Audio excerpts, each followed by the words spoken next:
Hey guys, welcome back to another video. Today I'm going to be making my predictions for what Cedar Point will do with Top Thrill Dragster.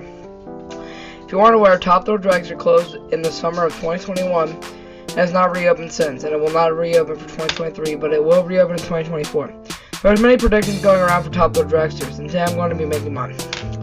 First thing I'm going to talk about is the new launch system. So I think that Top Thrill Dragster will get a new LSM launch. However, there are two things that could happen. It could just be a regular LSM launch, or it could be an extended layout with a swing launch. I think that Top Thrill Dragster personally will get a swing launch, such as Pantheon and a few other Intamin and other coasters right now. This will make sure that Top Thrill Dragster provides a rollback on every single ride, as we all love a good rollback. Now, let's talk about a new theme / new name. I think that Top Thrill Dragster might get a new name / new theme, but I think it probably will keep the similar racing theme, or just simply keep the name Top Thrill Dragster. There's a few reasons I think this, and there's even patterns in the Cedar Fair chain, such as with Son of Beast, that back in 2006, Kings Island thought about changing the name from Son of Beast to something new, but they decided just to keep the name, and I think they'll do the same thing for Top Thrill Dragster. Now let's talk about the most important thing: new elements. Many people are predicting that Cedar Point would not have kept Top Thrill Dragster closed so long if they were just going to replace the launch system. I'm going to agree with those people. I'm going to say that Top Thrill Dragster is going to get at least 3 new elements. The first element I'm going to go with is a airtime hill. I think Top Thrill Dragster could get a massive camelback hill right after the top hat. And also I think the top hat probably stays untouched. So this airtime hill will provide great floater airtime, such as normal B&M hyper airtime style of airtime.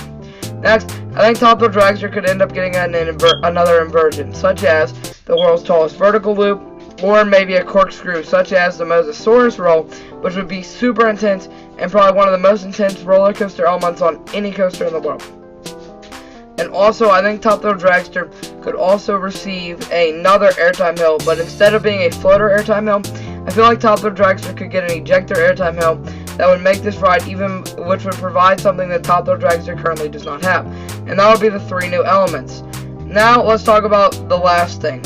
And could Top Thrill Dragster become the world's tallest roller coaster? There are many theories out there that Cedar Point is keeping Dragster closed this long so they can take the record back from King Ka.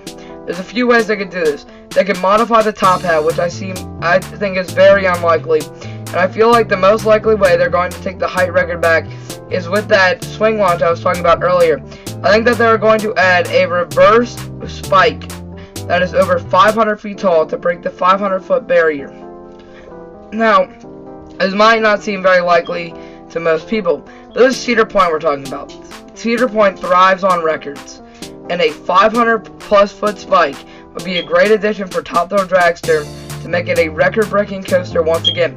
And another way they can market this is the world's tallest, fastest, multi-launching roller coaster. That's it for this video. See y'all next time.